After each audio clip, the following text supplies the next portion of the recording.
Assalamualaikum. I am Ryan Ahmed, President and founder of World Human Rights Preservation Organization, especially known in Bangladesh, Vishwa Manobadhikar Rakha Sangha.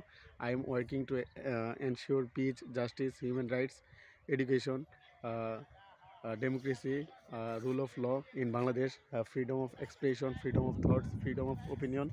I want to stop war in world.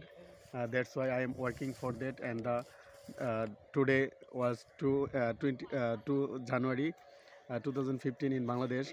I am spreading education among my younger brother Tasan and my nephew, niece Safwan, and my niece Mayin. I especially work uh, to ensure justice around the world.